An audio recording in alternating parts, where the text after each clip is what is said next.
Hi, I'm Tim Turnham with the Melanoma Research Foundation. Today I'm talking about melanoma. Now I want to talk about who is at risk and how you can prevent it. While some melanoma occurs in some people for reasons that no one completely understands, this much we do know. Over 2/3 of melanoma cases are caused by exposure to UV radiation. In fact, a single blistering sunburn as a child can double your risk of melanoma, and going into tanning beds can triple your risk.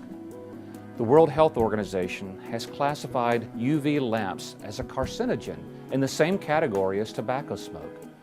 Despite this, most cities in the United States have more tanning salons than Starbucks. The single best step in lowering your risk of melanoma is to avoid social pressure to tan. There's clear data that UV is a carcinogen, that the sun causes skin cancer and causes this serious form of melanoma.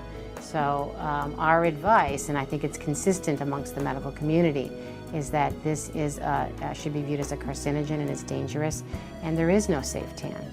Use sunscreen with SPF of 50 or more, even when going outdoors for routine trips like shopping or doing yard work. And use sunscreen properly. Apply sunscreen 15 minutes before going outside. Use about a shot glass worth of sunscreen covering all areas of the body that are exposed to the sun. And reapply after 2 hours or after getting in the water, even if using waterproof sunscreen. Some other steps you can take include use sun protective clothing. Avoid going outside in the middle of the day when exposure to UV radiation is the highest.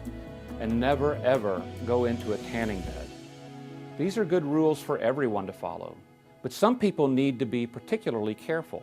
So somebody with blue eyes, blonde hair, a tendency to burn, a tendency to freckle are higher risk for developing melanoma.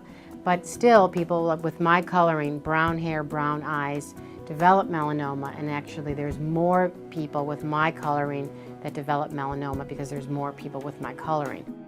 If you have blood relatives who have had melanoma, you are at increased risk and should have your skin checked at least once a year. And this check should be done by a dermatologist who works with melanoma on a regular basis. You can get a referral from someone you know or call the American Academy of Dermatology for information on a dermatologist in your area. If you are fair-skinned or have more than 50 moles, you are also at higher risk. People with fair skin have less natural protection from UV radiation.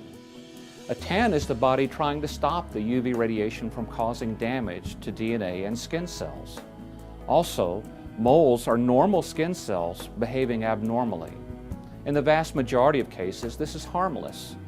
But the higher the frequency, the more the likelihood that one of those abnormal behaviors will become something more sinister.